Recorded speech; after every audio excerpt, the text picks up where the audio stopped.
bienvenidos, bienvenidos. Buenos días acá en Argentina y en Colombia, y buenas tardes en España, que ya son como un poquito, apenas las 4 de la tarde. Estamos nuevamente muy contentos de estar acá porque nuevamente estamos haciendo un webinar de este tema que tanto nos gusta y en el cual venimos trabajando desde hace mucho tiempo, por supuesto, con la gente de AJL. Queremos agradecer la organización y juntar estos 3 speakers de lujo que vamos a tener hoy para toda la comunidad de Ophthalmo University. La idea es hacer algo bien dinámico, como siempre hacemos. Tenemos 3 charlas muy potentes que creo que van a ser de altísimo, no tengo dudas que van a ser de altísimo nivel, pero también muy práctica para el médico y para el colega que quiere adentrarse en lo que es la colocación de anillos, como aquellos que ya lo están haciendo y quieren tomar un poquito más de experiencia. Nuevamente, bueno, sé que la gente de AJL está conectado. Al final me gustaría que nos saluden y quiero agradecerles a esta organización. Sé que lleva mucho tiempo y que elijan Ophthalmo University para comunicar es realmente un lujo para nosotros.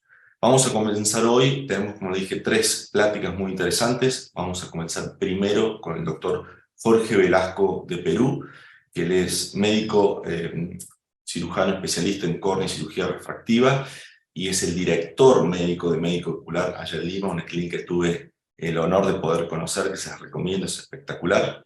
Él nos va a hablar de la técnica de implantación de anillos con bomba de vacío, un tema súper candente que realmente, insisto, no se lo pierdan. Estuvimos en el Panamericano hablando de esto y la charla es magnífica. Después vamos a pasar con el doctor Carlos Gordillo, otro gran amigo, él es jefe del departamento de córnea allá en el Instituto Saldívar de Mendoza, y nos va a contar un poquito la experiencia que ya está haciendo y que es mucha la que él tiene con los anillos progresivos de AJL, los PROMAS. Y para finalizar, la doctora Carolina Santos de Colombia, que es especialista en el departamento de queratocono justamente de AJL, viene primera vez con nosotros acá en Ophthalmo University, así que Caro, bienvenida. Viene con un tema que me parece que es sumamente importante y realmente le quiero agradecer que nos haya traído esta plática, porque va a hablar de cómo elegir el anillo para cada caso. Me parece sumamente útil. Así que bueno, ya estamos todos conectados, ya ha entrado un montón de colegas, queremos ser muy respetuosos con el tiempo. Doctor Jorge Velasco, si estás por ahí. Hola, listo, comenzamos. Bueno, Gracias a Jorge, todos por buenos la días. invitación. ¿Cómo anda todo por allá? Buenos días, todo muy bien. Acá. Perfecto. Bueno, yo te voy a dejar de compartir. Cuando quieras, vamos a comenzar con tu charla y por supuesto la idea es que el público presente participe. Estamos conectados finalmente por YouTube en vivo, así que Sí. los que quieran ver, conectarse directamente en el canal de YouTube pueden hacerlo. Y bueno, muchas preguntas a través del chat que tenemos acá en el Zoom, y si no, después de que Jorge termine, por supuesto, también la idea es que participe. Jorge, todo suyo. Bueno, muchas gracias. Vamos a hablar hoy día de cómo implantar anillos. En mi caso, yo estoy implantando con esta bomba de succión de AJL, la KD200, que funciona muy bien, pero hay que saber un poco de la bibliografía. O sea, hay estudios que mencionan que la implantación de anillos con femtosegundo y de forma manual son similares en temas de profundidad. Todos estos estudios comparan 2 grupos y hacen esta medición con un OCT de cemento anterior que es el Visante. En estas 2 publicaciones, la que es francesa por Cus y la que es de Gorgun, mencionan de que cada vez que se implanta un anillo, sea con cualquiera de estas 2 tecnologías, siempre es un poco más arriba de lo que uno piensa. Sin embargo, las 2 concuerdan de que los 2 resultados son similares en estos 2 grupos. Esta otra publicación de Tiago Monteiro, que se hizo en Portugal, cuestiona los resultados. ¿Por qué? Porque ellos mencionan que la implantación manual, que es medida por OCT Visante, tiene un grado de error más o menos de 18 a 65 micras de espesor, yéndose hacia arriba, ¿sí? En este caso, ellos estudiaron casos de pacientes implantados, posterior a 6 meses, con el CASIA, que tiene un grado de error menor de 10 micras, y encontraron que la parte de medición, la parte que está más proximal del anillo es más superficial que la parte distal. Y esto es muy común en los pacientes que tienen una implantación manual. Es el mayor problema en realidad. Entonces, ¿cuál es el problema de esto? Que primero viene la vascularización, como ven en la foto de la parte izquierda, y después viene la extrusión. Otro problema que también hay en pacientes que son implantados de forma manual es el descentramiento. ¿A quién no ha visto este tipo de imagen, como la que está en la parte inferior derecha, donde al hacer el segundo túnel te queda pues fuera de eje, ¿no? Y esto conlleva un astigmatismo muy irregular que el paciente después no puede corregir con gafas. Bueno, ¿qué hacemos nosotros? Pues nosotros seguimos implantando de forma manual, pero nos ayudamos de esta máquina que en verdad es muy versátil. Es una máquina que pesa solamente 1,5 kilos, es la bomba de succión de AJL, y es totalmente portátil. También hay que tener en consideración de que el instrumental quirúrgico tiene sus variaciones. Vamos a entrar más en detalle. Bueno, este es el instrumental quirúrgico que normalmente se necesita para una implantación manual. Llámese, pues tienes que tener el marcador, el anillo de Méndez, el diamante rotulado, los disectores de 5 y de 6, como lo ven en la parte inferior de la imagen, el que es azul y el que es amarillo, el prelaminador, el Sinskey Hook y el Suárez. Y claro está, ¿no? Y la maxversa modificada. Pero hay 3 cosas que van a variar, que son estos acá. Son los disectores de 5 y de 6, que normalmente se encajan en el anillo de succión que tiene esta máquina, y eso evita de que sea superficial o sea más profunda la implantación.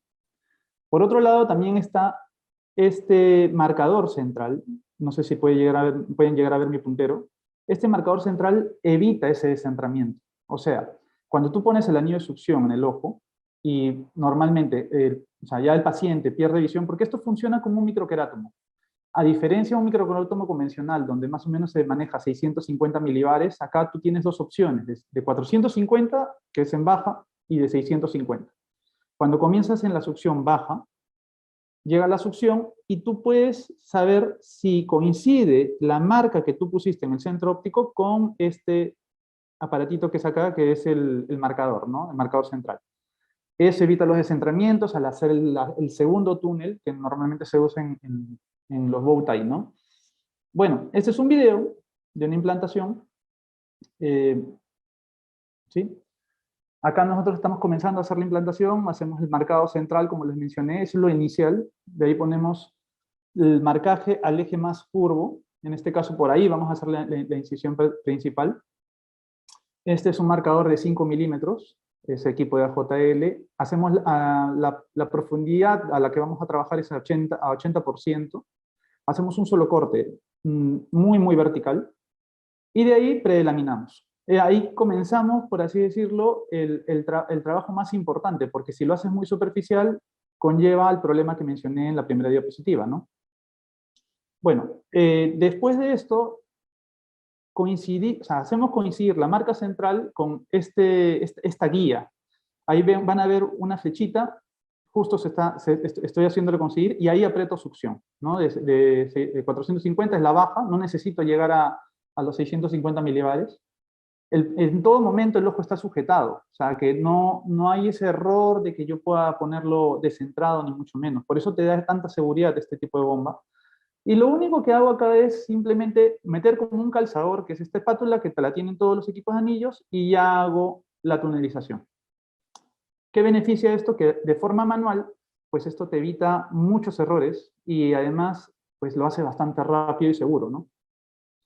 Con esto ya acabó la cirugía prácticamente, simplemente poner el anillo y nada más. Y todo gracias a este aparatito tan chiquitito. ¿Sí? Bueno, nosotros en el centro pues hemos hecho un estudio piloto. Por el momento vamos teniendo ya más ojos, pero esto es lo que hemos llegado hasta diciembre del año pasado. Este es un estudio piloto de 14 ojos, con diagnóstico de ectasia corneal.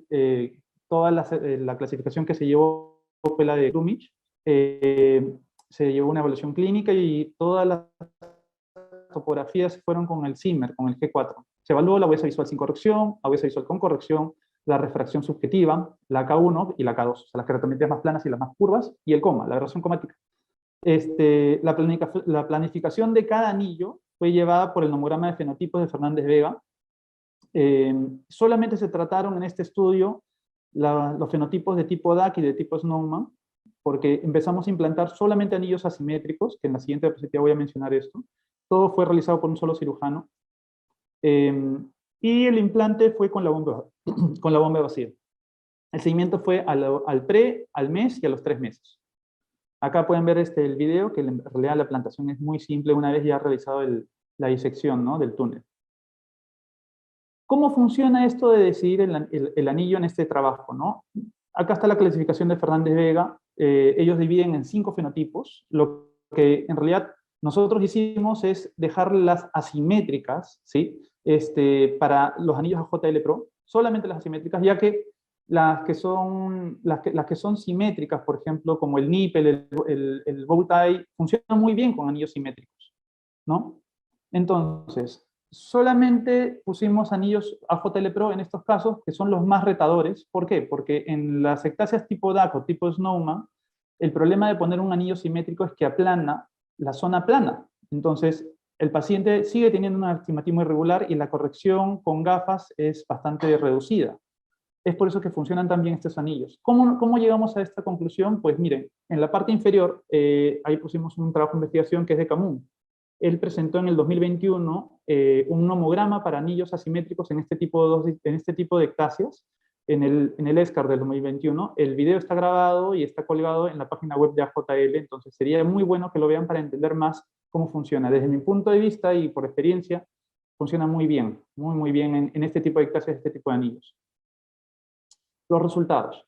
La agudeza visual sin corrección en la mayoría de pacientes que tuvimos, por un tema de estudio, tuvimos que pasar las agudezas visuales de Snellen en pies a decimales, pero si se pueden dar cuenta acá, la mayoría de pacientes no llegaban ni siquiera a la mitad de la cartilla. O sea, estamos hablando de 0.5, que es 2400, a 0.20, como mucho.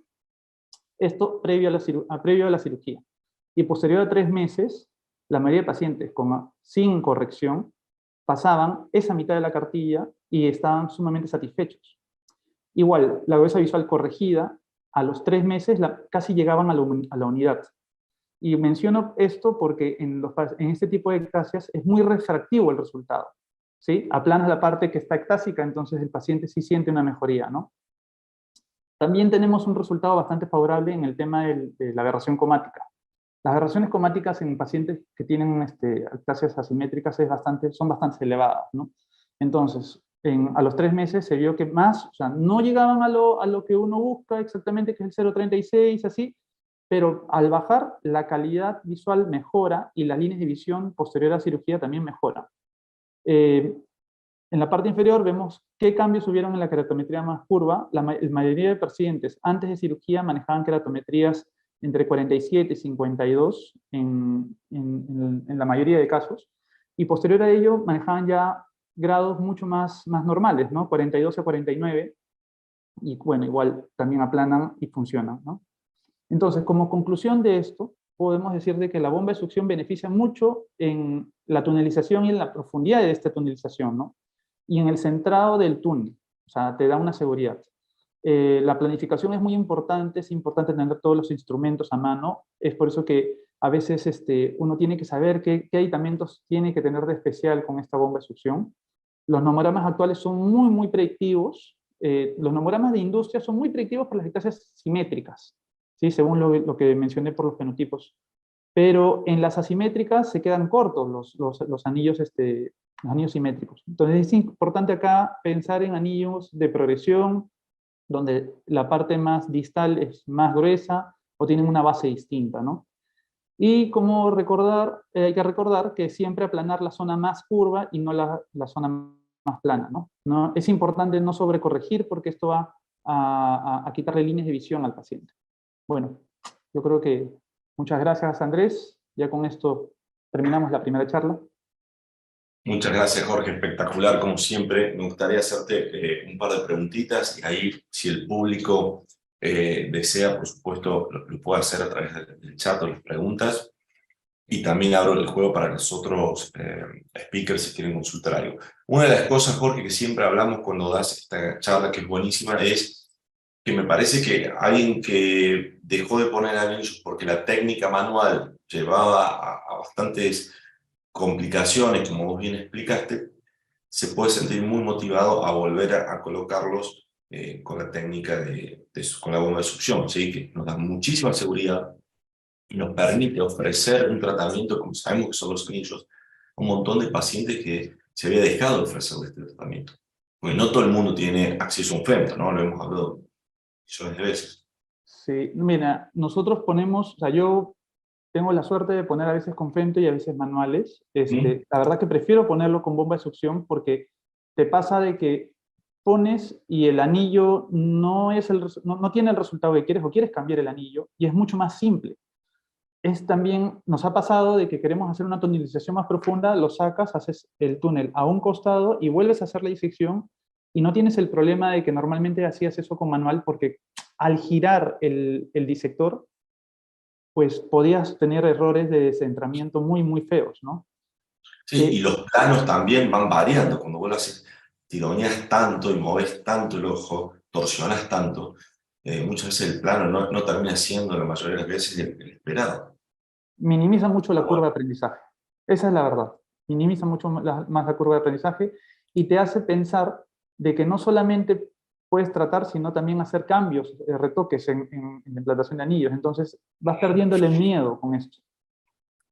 exactamente. Y como vos mostraste en ese video, son 30 segundos, 20 segundos. O sea, desde que vos activás la succión y realizás el túnel y das toda la vuelta, son 30 segundos, rapidísimo. Una vez que ya tenés el ojo posicionado y que tomó la succión, es Sí, rapidísimo. sí, sí, sí. Es más, para una persona que recién está empezando, cuando ve la implantación manual, pues hace poco conversaba con una doctora de Colombia y me decía, yo lo vi y no lo quiero volver a hacer. Pero en cambio esto sí es reproducible. ¿Por qué? Porque se ve que las lamelas sufren mucho cuando lo hace de forma manual. Entonces esto, Bueno, sí, y eso es lo que te decía, no, muchas veces no llegas al plano o no mantenés el plano durante todo el trayecto del segmento, y ahí es después donde sobrevienen los problemas. Yo creo que esto, la bomba de succión, que además es portátil, la bomba de JL es una cosita chiquitita así que se puede llegar a todos lados, nos da la posibilidad de forma segura y reproducible colocar anillos con todos los beneficios que eso implica. sí, claro. Parece que ese es el mensaje, ¿no? Si no tenemos un femto, podemos continuar con esta terapia para nuestros pacientes y mejorar. Y hoy, que no era así tanto hace un par de años, Jorge, que vos lo mostraste en un trabajo, los resultados refractivos que estamos teniendo con los anillos. Se ha mejorado tanto el tema de nomogramas y los tipos de anillos que están dando resultados refractivos muy, muy buenos. Es que ese es otro problema. Bueno, es otro tema, ¿no? Antiguamente nosotros tratábamos solamente tipos de ectasia por si pasaba la línea media, si estaba en el centro, si estaba muy desfasado. Ahora con los fenotipos, pues ya puedes discernir cuál es el anillo que mejor va, ¿no? Ujú. O sea, como que te hace entender de que hay una aberración cromática que tienes que tener en consideración, y no solamente la parte de refracción o la parte de elevación, ¿no? Y a la larga ayuda a ganar líneas de visión al paciente. Totalmente, totalmente. Sí. Jorge, bueno, espectacular como siempre, te invito a que nos acompañes un rato más. Si viene ahora el doctor Carlos Gordillo, que está allá en Mendoza, que nos va a hablar de Charlie, ¿cómo estás? Buenos días. Buenas, ¿qué tal? ¿Cómo andan? Muy bien, siempre un placer tenerte, gracias por tu tiempo, por conectarte. Nos vas a contar un poquito de la experiencia que están haciendo allá en el instituto con los nuevos segmentos asimétricos y después charlamos un poquito, por supuesto. Dale, bárbaro. Bueno, les comparto pantalla. Vale. Muchas gracias por la invitación. Como siempre, un placer estar con Starman University. No, gracias a vos. Eh, También recordar a la gente que nos está viendo que con el doctor Gordillo estuvimos hablando de esto en el Panamericano, en el stand del JL, y esa charla, como la del doctor Jorge, el doctor Torquetti también estuvo, está en YouTube si quieren repasarlo, quieren volver a ver los conceptos, porque realmente Carlos tiene unos casos que son excelentes y muy ejemplificadores. bueno, un poco la idea de esta charla era compartir justamente una variedad de casos como para que, además de la teoría que ya estamos como cada vez generalizándola más, puedan interpretar dónde ponerlo, en qué tipo de paciente elegir este tipo de segmento. Yo la verdad que tuve la suerte de conocer los segmentos asimétricos a partir de un congreso europeo en el que estuve participando, y bueno, a través de un vínculo con AJR logramos incorporar los primeros segmentos en Latinoamérica e insertarlos, y a partir de ese momento todos estos cambios, tanto a nivel del paciente como de la topografía, es decir, yo siempre hablo de lo que esperamos nosotros y lo que espera el paciente de este tipo de cirugías, ¿no? Y me parece súper importante entenderlo para poder, a la hora de proponerle al paciente esta cirugía, saber qué va a pasar en el postquirúrgico. Entonces, un poco la idea de esta presentación era compartirles a ustedes cuáles son los objetivos a la hora de hacer el tratamiento del queratocono. Básicamente lo que hablaba previamente nuestro colega es identificar los casos que requieren esta indicación, o sea, cuáles son los pacientes que realmente necesitan este tipo de indicación, comprender cuáles son las funciones que tienen los segmentos, y una vez que tenemos esto claro, recién ahí vamos a comprender la técnica quirúrgica, ¿no? No, yo quiero después, otro día. ¿Ok? La rehabilitación visual, no, tranqui, de las córneas queratocónicas requieren estos tres abordajes, en mi criterio, ¿sí? Que es detener el proceso ectásico, es decir, frenar la progresión del queratocono, mejorarle la forma y minimizar el error refractivo. O sea, si logramos estos tres objetivos, sin duda la cirugía ya es un éxito. Entonces, hay que entender que estas son dos técnicas que son complementarias, los anillos intracorneales y el crosslinking. Perdón, sí. Carlos, te interrumpo. No estamos pudiendo ver la presentación. Ah, mira, ya me parecía que había algo raro. A ver. Sí. Yo te estaba escuchando atentamente y pensé que estabas haciendo una introducción, pero... No. Bueno, a ver, dame un segundo porque... Sí, tranquilo. Pensé que estaba compartiendo share screen. Es que por alguna razón no me estaría dejando. A ver, recién estás compartiendo pizarra, compartiste, como una especie de pizarra. Pero... Bueno, menos mal que me avisaste porque... Si no, le íbamos a dar... Es que te he visto dar charlas sin presentación detrás, ¿sí? De la mejor manera. Hago las No dos sé qué cosas. ahí está, ponerle Ahí en estamos. presentación. Sí, falta poner... Bueno, Te entonces decía, paso un poquito dale.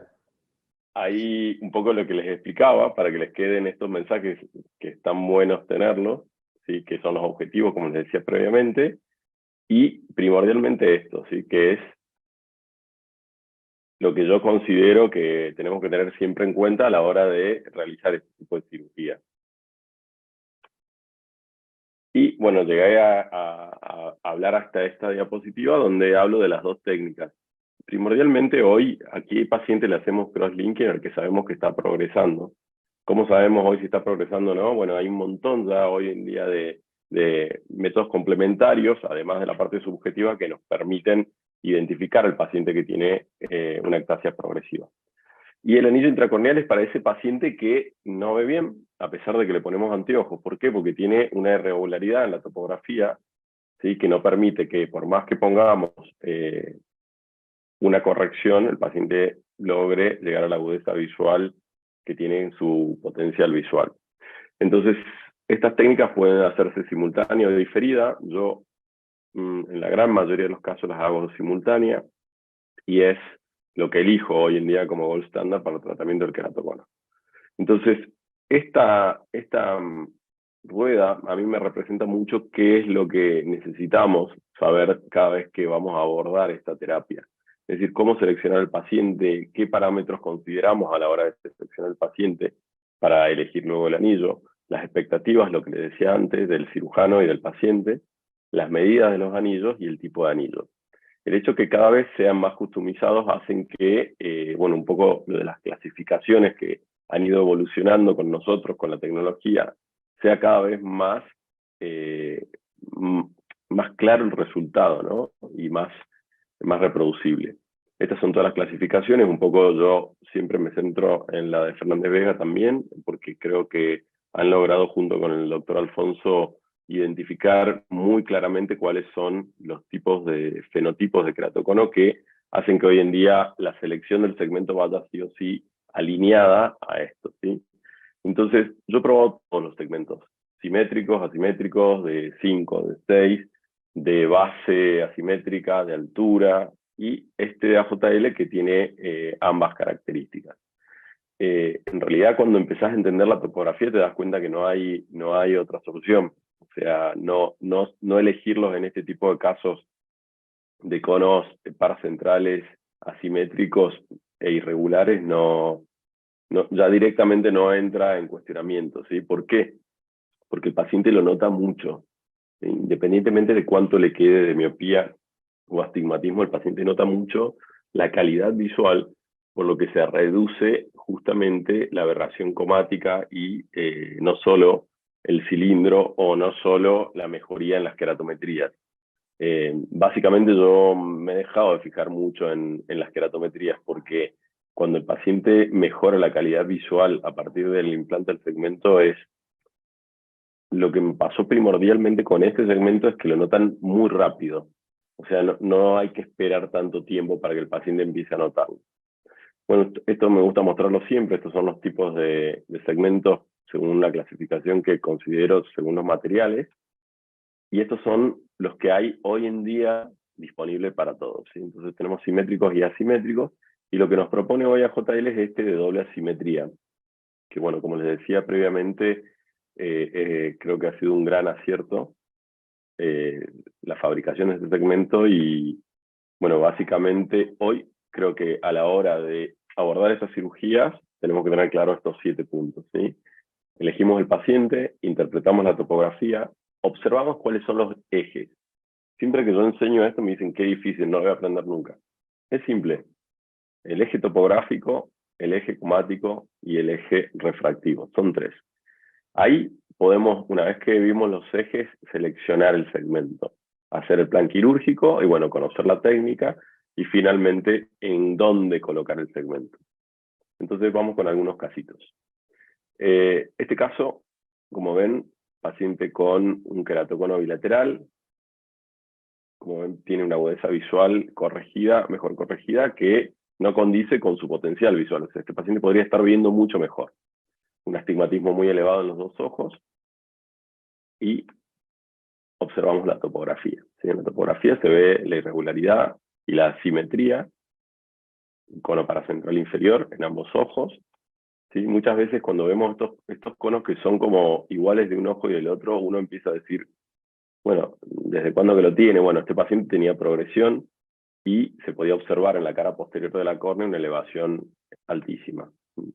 Entonces, nosotros tenemos hoy en día con Pentacam la posibilidad de entender cuándo es un cono normal, cuándo es un cono sospechoso y cuándo es diagnóstico.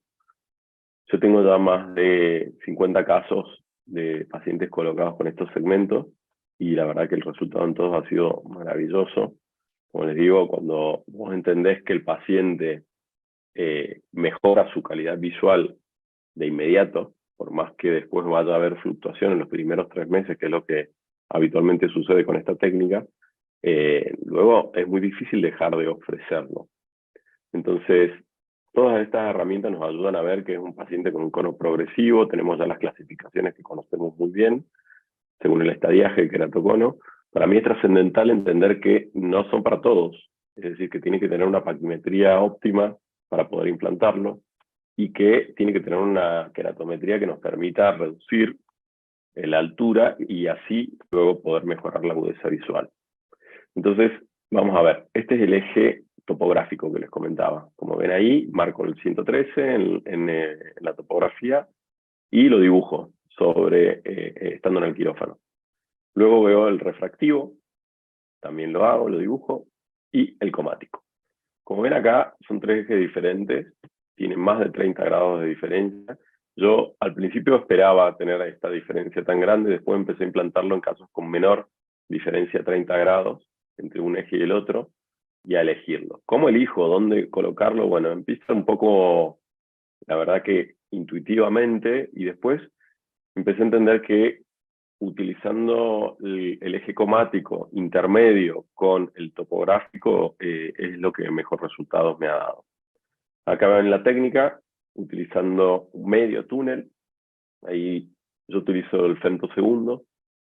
Tengo la posibilidad en el Instituto Saldívar de acceder a las 3 plataformas que hoy están descritas como quizá las óptimas para realizar esta cirugía.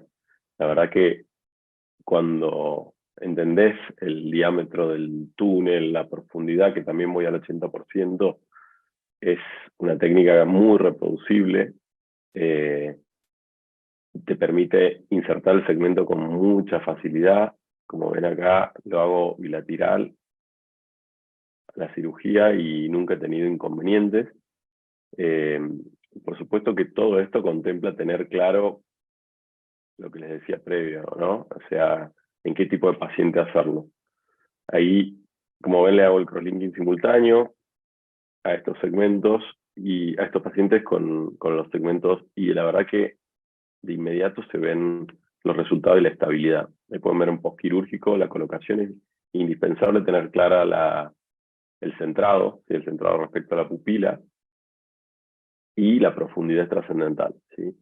A veces, a tener en cuenta la parte más distal del segmento, una vez que le implantás, tiene que tener muy presente la distancia con la incisión. ¿Por qué? Porque pueden desplazarse un poco en las primeras horas. Eso es algo que noté luego de las primeras cirugías, entonces es importante evitar la distancia de la incisión. Bueno, y como ven acá el postquirúrgico, los resultados son tremendos. Básicamente se reduce de una manera importantísima el cilindro, pasamos de -5 a 1,75 en el ojo derecho y de -6 a 2 en el ojo izquierdo. Paciente obviamente feliz, así que impresionante el resultado a priori del postquirúrgico inmediato al mes. Ahí pueden ver el análisis comparativo entre una topografía y otra, el postquirúrgico, y cuánto quedó de astigmatismo residual, tanto en el ojo derecho como en el izquierdo. Otro caso interesante, paciente con también un cono bilateral. En el ojo izquierdo podemos ver la asimetría inferior, diagnóstica, la aberrometría elevada, y para irnos acostumbrando, ¿no? De vuelta, el eje topográfico, el refractivo y el comático. Vemos la diferencia de más de 15 grados, y la cirugía. El implante sigue la misma dinámica que les conté recién. Elegimos el eje de la incisión, que prácticamente estoy haciendo lo mismo en todos los casos, llevar más el eje al comático, y podemos hacer, en ese caso estaba usando la plataforma de Johnson de femtosegundo, que hace los túneles completos. El Lensex de Alcon hace medio túnel o el túnel completo, o sea, es muy versátil, y la verdad que de todas las maneras ahora en Viena, en el Congreso Europeo, voy a presentar un análisis comparativo de estos segmentos utilizando 3 plataformas diferentes de láser. Los resultados con todas las plataformas son iguales en términos de seguridad y reproducibilidad, y en términos de éxito quirúrgico respecto tanto a la parte refractiva como a la parte de aberrometría. Ahí pueden ver de vuelta un caso similar. Me gusta poner estos casos que son parecidos para que vean cómo son destacables los resultados. Paciente que tiene -5 de astigmatismo irregular a 130 y termina con un -1,75 a 120. Pero sobre todo esto, lo que ven en rojo, la cantidad de líneas de visión que recuperan, ¿sí? De 20/50 a un 20/20. ¿Cuánto queda de aumento? La verdad que no es algo que yo le preste demasiada atención. Y anticipo al paciente, vas a seguir necesitando anteojos. Ahí pueden ver el segmento como se ve de claro en este tipo de pacientes que tienen iris claro. Acá ven en una burbuja porque era un túnel completo, pero bueno, una cirugía muy segura. Vamos con otro casito más y después abrimos como para hacer preguntas. Como ven, este caso presentaba una agudeza visual reducida, la topografía típica de astigmatismo irregular. Elegí, como les decía, este caso lo presenté, son hermanas gemelas. A partir del diálogo con una de ellas, siempre hay que preguntarle al paciente si tenés hermanos, porque el queratocono se puede encontrar en la familia, entonces siempre importante eso.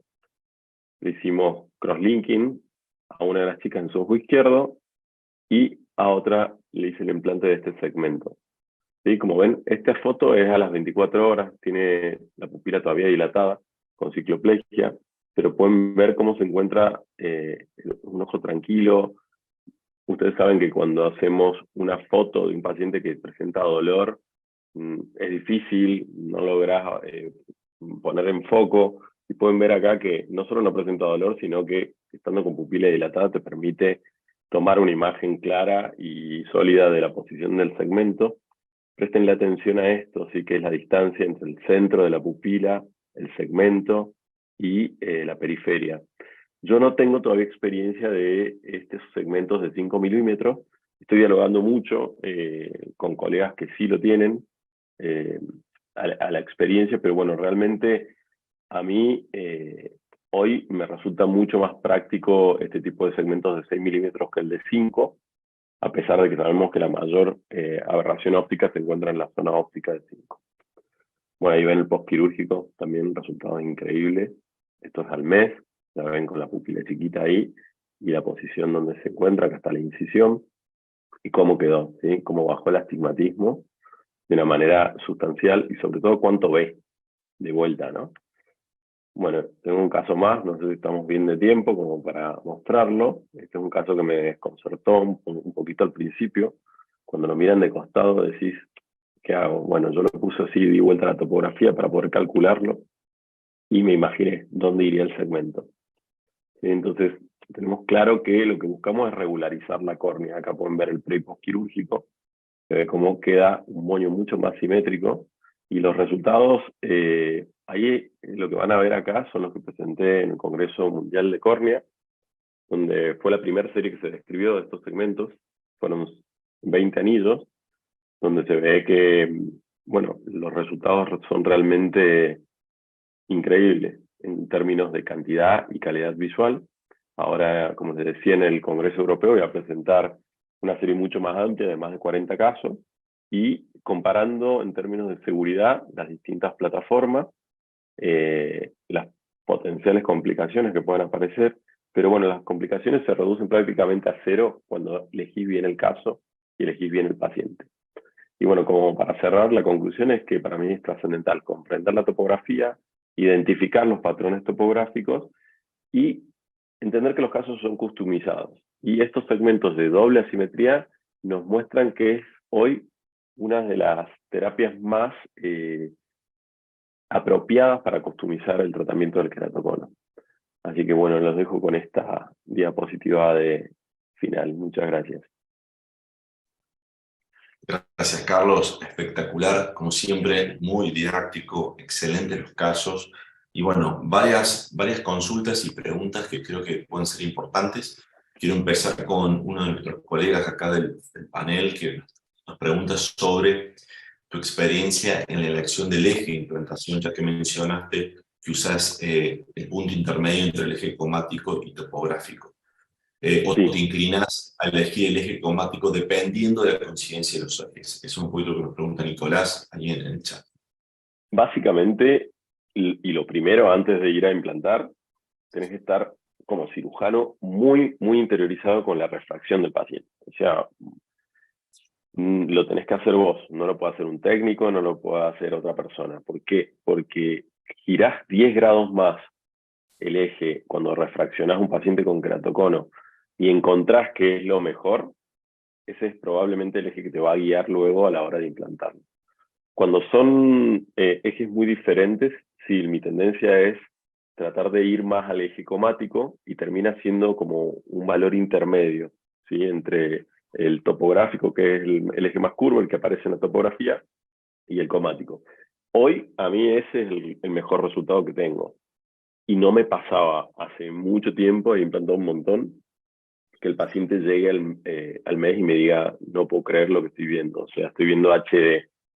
Y esa respuesta en un paciente que tiene queratocono, o que te digan, dejé de ver la luna triple, o me miro la mano de lejos y ya no veo doble.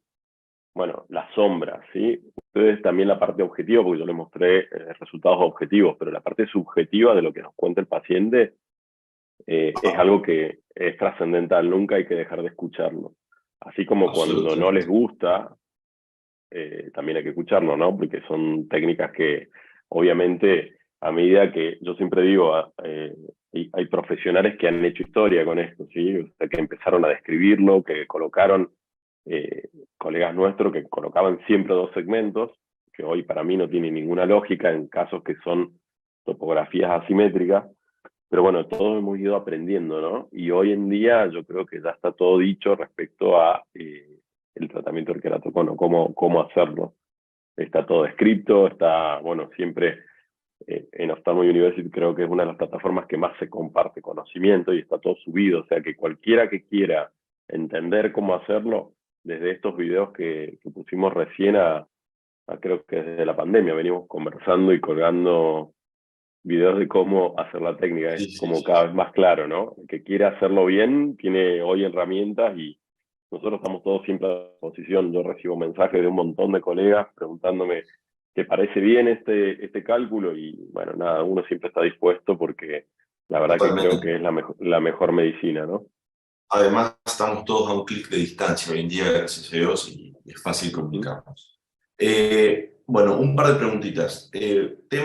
Me encantó lo que dijiste, que a la gente le quede ese mensaje, no preocuparse por el aumento, por ese astigmatismo que queda. Veamos lo que logramos bajar en dioptrías y la calidad del paciente. Como, bueno, vos lo describiste recién. Hay resultados que son fabulosos realmente y el paciente un efecto wow impresionante, porque nunca vieron estos pacientes. Son pacientes que siempre han visto mal desde muy pequeños. Así es. Yo empiezo, como les decía antes, cuando vos sabes tus expectativas como cirujano, Claro. y el paciente sabe las expectativas de la patología, es así, es inmediato. Vos le decís, tenés una patología en la córnea, yo la voy a regularizar y la voy a dejar con el menor aumento posible, pero vas a ver bien. Si después vos necesitas ayudas ópticas como un anteojo, un lente de contacto o una lente fáquica al año, que también lo hacemos mucho, como opción, el paciente lo entiende y están contentos. Y la gran mayoría, los que tienen miopías elevadas asociadas a este astigmatismo, hay que entender que no le vamos a bajar la miopía. O sea, vamos a regularizar la córnea y le vamos a dar calidad visual. Pero ese paciente después puede usar hasta lente de contacto blanda sobre estas córneas que ya no son córneas tan asimétricas y lo súper agradece.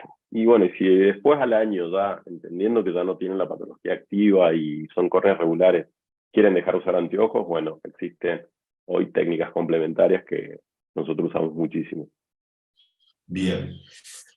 Charlie, una pregunta que me hicieron acá por privado, que te quieren consultar. ¿En qué casos vos pones simétricos? ¿Volvés a los clásicos anillos simétricos? Que una pregunta me parece súper importante porque... Sí, lo sigo usando, la verdad que lo sigo eligiendo. En los casos que no tienen esta diferencia de ejes, ¿sí?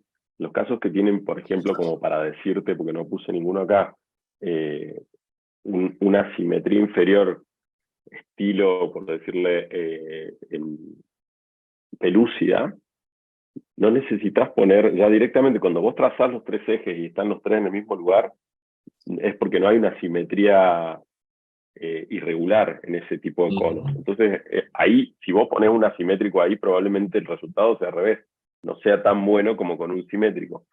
Pero ¿qué pasa? La tecnología nos ha permitido diagnosticar cada vez más temprano. Entonces, si nosotros hoy llegamos temprano al tratamiento del queratocono, vamos a encontrarnos este tipo de cono. Por eso es tan importante tener esta herramienta, ¿sí? Porque el paciente con estos conos asimétricos, que son tipo DAC, es porque todavía no han llegado a progresar lo suficiente. Si nosotros dejamos que ese cono progrese, probablemente después necesitemos un simétrico. O sea que yo creo que el asimétrico hoy es la primera elección porque estamos llegando a tiempo. Eso habla de que estamos diagnosticando bien, estamos estudiando bien los pacientes. Por eso, acuérdense siempre que cuando vean un paciente con queratocono, pregunten por su familia, aconsejen realizar la topografía de la familia, y bueno, en una gran mayoría no están, ¿no? Pero bueno, en los que están, los tratamos a tiempo y te evitas un montón de problemas y le das un montón de soluciones.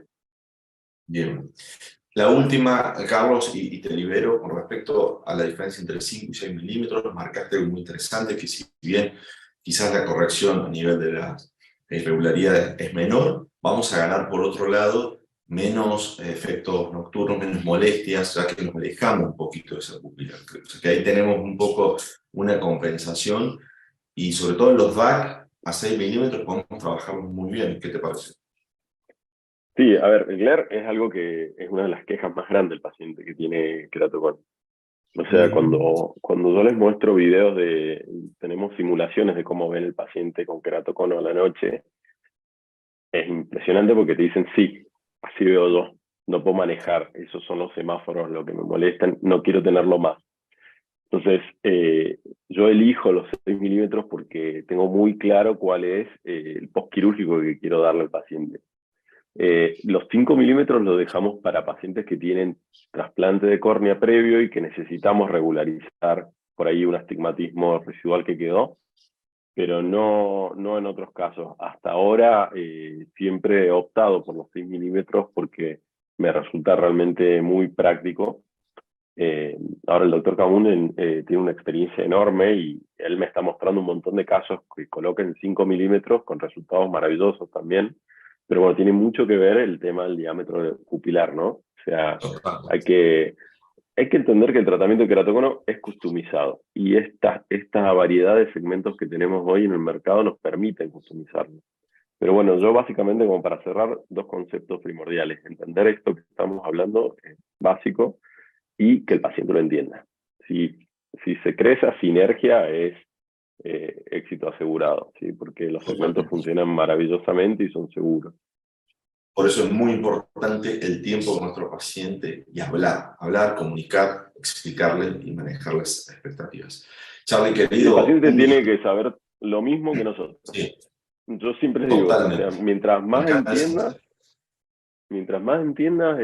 más fácil va a ser tu postquirúrgico y bueno, es realmente algo que hace que sea muy liviano, ¿no? Absolutamente. Bueno, amigo, gracias por tu tiempo. Te invitamos a ver la charla de Carolina, que ya está ahí conectada, y ya después finalizamos. Un fuerte abrazo. Por favor. Caro, bueno, bienvenida.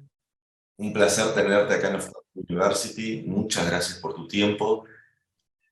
Doctor, mil gracias a ti. Es un honor estar acá disfrutando de este maravilloso tema, que es un tema muy amplio, que cada vez ha venido como perfeccionando, y la palabra que más me gusta del doctor Gordillo es customizando cada uno de los pacientes. Y eso es importante tenerlo presente. A todos los participantes les envío un fuerte saludo desde la ciudad de la eterna primavera de Medellín.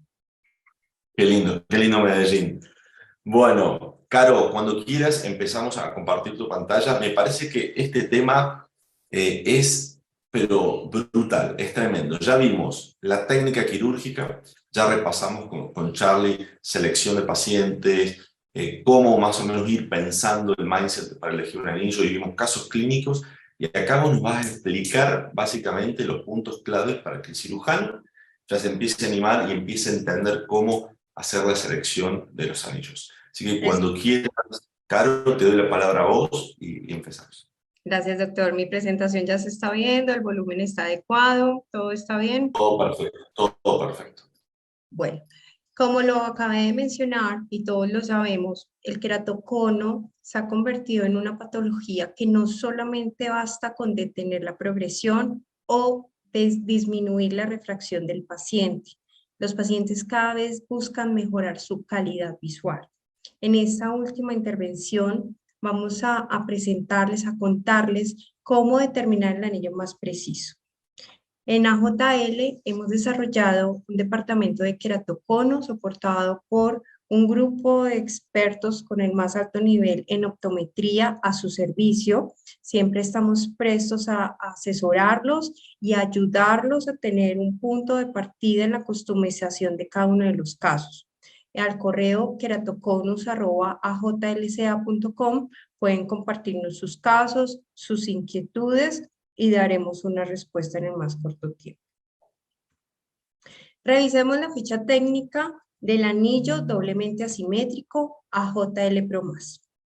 El anillo es doblemente asimétrico porque en la base vamos a encontrar, un inicio de 600 micras y termina en una base de 800 micras. Y su espesor también cambia. Inicia de 150 micras y termina en 250 micras o 300 micras, dependiendo del caso. Tenemos dos arcos de grado, 160 grados y 210 de grado, con horario y contrahorario respectivamente. El nomograma de AJL se ha basado en los resultados de una larga experiencia con los segmentos intraestromales. Su objetivo fue simplificar o unificar criterios para brindar una solución óptima para cada paciente. Para customizar cada caso, debemos tener presente 3 puntos súper importantes. El primero, tener presente cuáles son los criterios de exclusión. Evitar queratometrías máximas de 62 dioptrías, evitar paquimetrías por debajo de 380 micras y evitar las cicatrices corneales, porque estamos hablando de brindar también calidad visual al paciente. El segundo punto es determinar la zona óptica. Esto va muy de mano con el factor Q o factor de asfericidad. Cuando tenemos una asfericidad por encima de menos 0.8 micras centrales, identificamos que la zona óptica a tratar va a ser de 5. Pero por el contrario, si la asfericidad es por debajo de este valor, inmediatamente identificamos que vamos a irnos a una zona óptica de 6. Y por último, vamos a tener presente el modelo del anillo. En este caso, el modelo asimétrico. El modelo asimétrico va a tratar dos fenotipos según la clasificación del doctor José Alfonso. En este caso, el tipo DOG y el tipo Snowman, que ya los doctores lo han mencionado en sus presentaciones. ¿Cuál es la característica especial de estos dos fenotipos? Que el valor de la aberración del coma va a ser mayor de 2.3 micras. ¿Cómo identificamos el patrón DOG? Y es que el eje de la aberración del coma es mayor de 35 grados al eje del astigmatismo. Y en el tipo Snowman, el eje de la aberración del coma va a ser perpendicular o superior a 75 grados que el eje del astigmatismo. Características principales y muy importantes en el momento de calcular. El algoritmo del nomograma de AJL se basa en una larga experiencia con los segmentos intraestromales, buscando así unos resultados óptimos, precisos para estos dos fenotipos, identificando cada uno de estos ítems, identificando el coma, identificando el grado de astigmatismo, identificando el valor de la queratometría, podemos determinar el anillo más apropiado para cada caso. Ahora revisemos los mapas topográficos que necesitamos para el cálculo. Inicio con la topografía de Pentacam y el mapa de anillos corneales. Este mapa les va a resumir toda la información en una sola hoja. Tenemos la información de la queratometría con sus ejes correspondientes, el valor de asfericidad, el valor del astigmatismo con su eje correspondiente, el valor del mínimo grosor paquimétrico en el túnel de 5 a 6 y lo más importante, identificamos el valor del coma en micras y la ubicación en ejes. El Pentacam va a presentarlo siempre en 360 grados, pero para nuestro nomograma lo debemos simplificar y es por esto que yo debo restar al valor que me presenta el Pentacam, le debo restar 180 grados para poder utilizarlo en el nomograma de AJL. En caso de no contar con este mapa, podemos utilizar 4 mapas refractivos que también nos brindan la información queratométrica y el valor de asfericidad. Supremamente importante que verifiquemos que la configuración esté para ser evaluada a 8 milímetros o 30 grados. El mapa de Cernique es también un mapa supremamente importante. ¿Por qué? Porque acá tenemos nuestro valor de coma en el N3, coma vertical y coma horizontal. Pero es súper importante que verifiquemos que esté evaluado a 6 milímetros de diámetro pupilar, que tengamos activo el wavefront total corneal y la imagen 2D para ubicar el eje del coma. Ahora, en la topografía Galilei vamos a encontrar más resumida la información. Con el mapa refractivo tenemos todo el valor de queratometría, asfericidad y paquimetría, y el mapa de aberraciones nos la simplifica en los grados de 0 a 180. En la topografía Orbscan, pues nos simplifica aún más la información y es supremamente importante que los que tengan esta topografía tengan la imagen del coma, porque así vamos a identificar el eje trazando una perpendicular en la gráfica. Recordemos que el eje siempre va a estar en la parte inferior, el eje comático siempre va a estar en la parte inferior, pero debemos ubicarlo de 0 a 180. Bueno, ahora los invito a que ingresen a www.ajlca.com.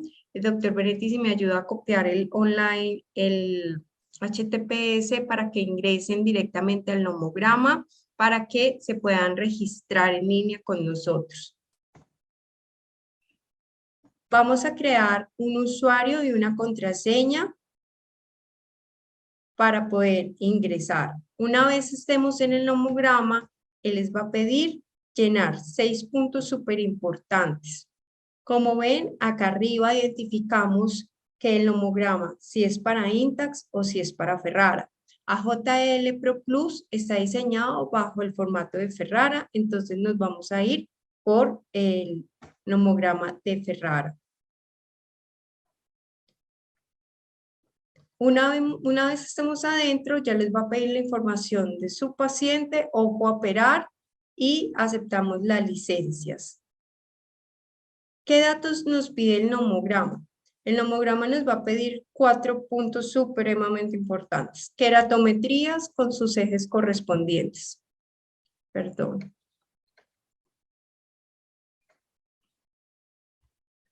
Queratometrías con sus ejes correspondientes.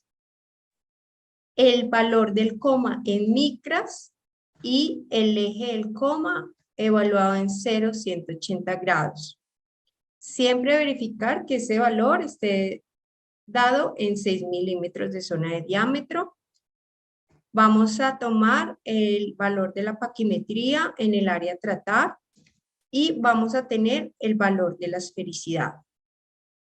Una vez tenemos estos datos, el nomograma nos va a arrojar el plan quirúrgico con el anillo simétrico AJL Pro Max.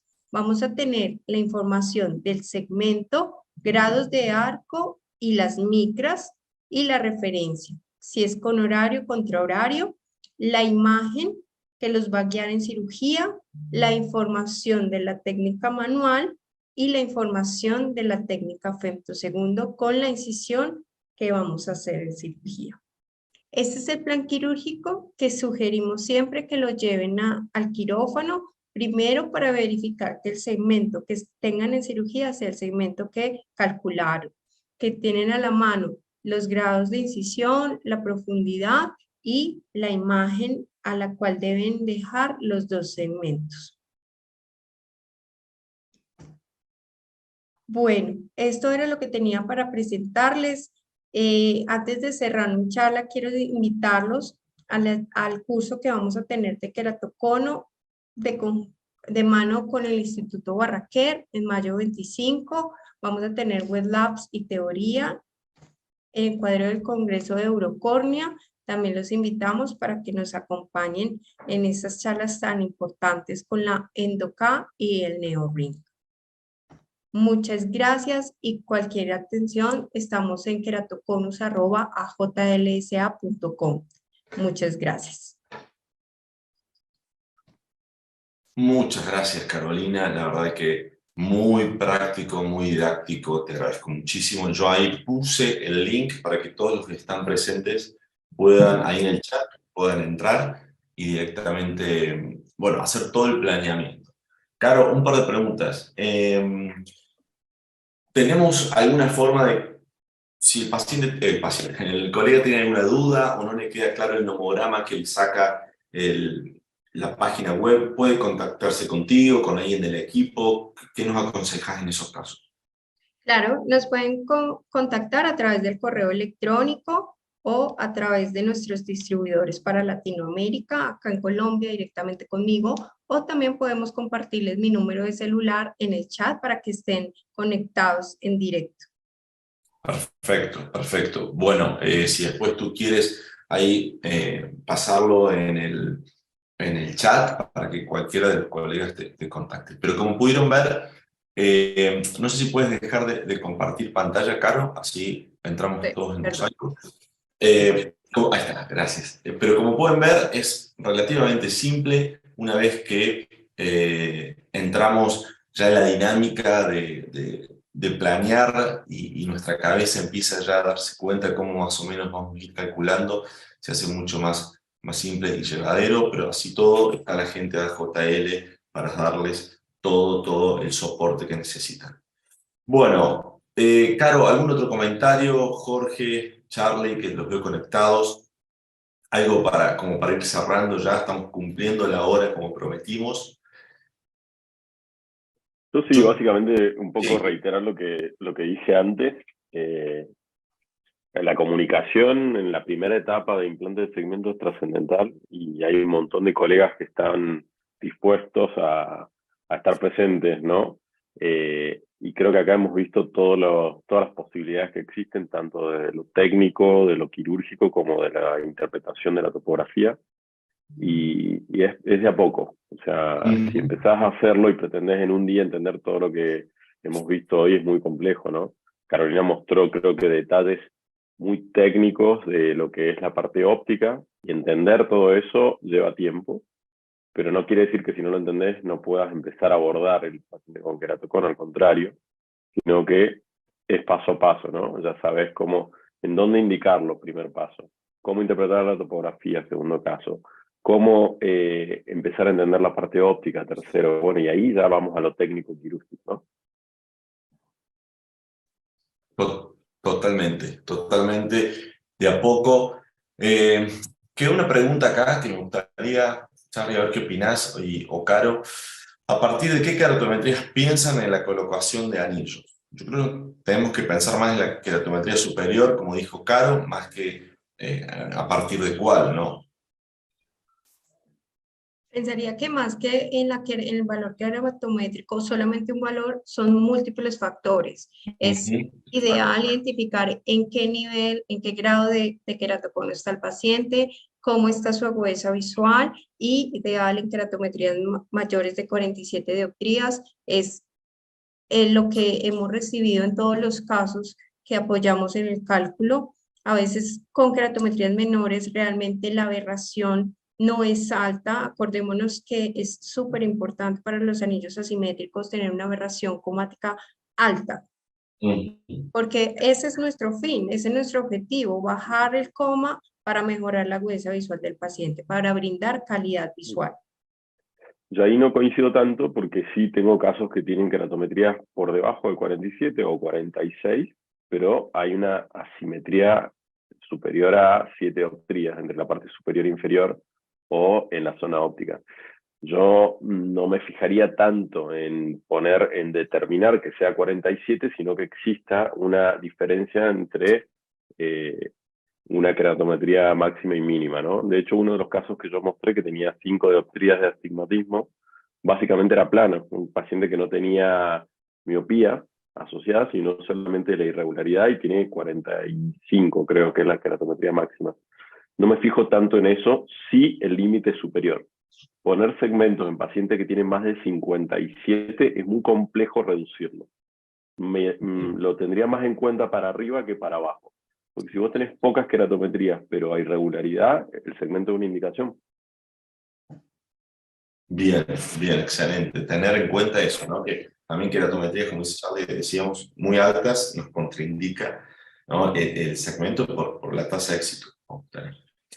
Y bueno, una cosa más, en ectasias post-LASIK, sí. En ectasias post-LASIK también van a encontrar keratometrías bajas. Sí. Claro. Eso siempre. No van a encontrar queratometrías muy elevadas en un paciente que ha tenido una cirugía refractiva previa, y también son una gran elección para ese tipo de casos. Bueno, ahí Jerónimo Cabral, que yo le respondí por acá, nos pregunta cuándo simétricos o asimétricos. Como dijo al principio Charlie, depende de la simetría del cono, ¿sí? y del moño, eso es muy importante, y el tipo de queratocono. Antes de terminar, y que Reyes, o sea que está conectada, si está por ahí Reyes, unas palabras antes de tu despedida, me gustaría, si me permiten, hacer como decimos en Argentina acá, un chivo, compartirles esto que tenemos el próximo 27 de abril. Nos vamos para otro lado, pero bueno, aquí en Ophthalmic University somos democráticos y todos los temas se tienen que tocar, pero va a estar nuestro querido Ivo Ferreira con John Ferris y Marshall Dial hablando de vitrectomía anterior simulada. La verdad que no se lo pueden perder, es el 27 de abril, y ya prepararlos y avisarles que los que estén en ASCRS vamos a estar ahí en el stand haciendo un montón de actividades con cirugía simulada, así que los esperamos en San Diego. Bueno, ahora sí, Reyes, perdón, agradecerte de parte de nosotros de Ophthalmic University por la confianza y por apostar sobre todo a la educación. Creo que ha sido un webinar extremadamente productivo, y esto de poder preguntarnos y responder las preguntas en vivo es tremendamente útil. Y recordar que esto además queda en YouTube, como todos los videos que hemos ido hablando de estos temas, así que bueno, no queda más que repasarlos cuando quieran. Sí, desde luego, bueno, muy buenas tardes desde AJL en España. Y como dices tú, Andrés, es un lujo poder entrar en Ophthalmic University, en vuestras casas un sábado por la mañana allí. Y la verdad es que trasladar la ciencia, tratar de comunicar que realmente es súper importante investigación, desarrollo, fabricación de productos sanitarios y que realmente aporten algo más a vuestros pacientes. Yo creo que en el follow-up de los pacientes, customizar cualquier solución que se pueda aportar, ¿no? Que se pueda llevar a un quirófano y que realmente se obtengan mejores resultados que los que había hasta entonces. Bueno, yo creo que es lo ideal. En ese follow-up estamos nosotros, queremos celebrar reuniones de expertos, con lo cual a través de Ophthalmic University, de cualquier otra plataforma de cursos en los que solicito además que vosotros mismos queráis participar en Eucornia o en cualquier otro escenario, y que realmente estamos siempre detrás de ello. Así que os invito, como muy bien decía Carolina, a participar en el próximo curso y poder encontrarnos y dialogar, ¿no? Expertos con expertos. Jorge Velasco, Carlos Gordillo, doctores, ha sido un placer escucharos de nuevo, porque cada día se aprende más con vosotros. Compartir esas experiencias que estáis teniendo con nuestros productos es algo maravilloso, y gracias a todos, gracias a la audiencia, y espero que nos reunamos pronto otra vez. Gracias. Seguramente sí. Gracias a Caro, espectacular tu charla, Caro, gracias. Jorge, también lo mismo, brillante como siempre. Y Carlos, gracias por todas tus respuestas, y porque la verdad que cada vez que te escuchamos aprendemos mucho de los tres. Un lujo tener semejantes speakers al alcance de la mano y de un chat. Me pone muy contento. Bueno, a disfrutar el fin de semana. Gracias a todos los asistentes, gracias por participar y nos veremos pronto seguramente. Un abrazo, gracias.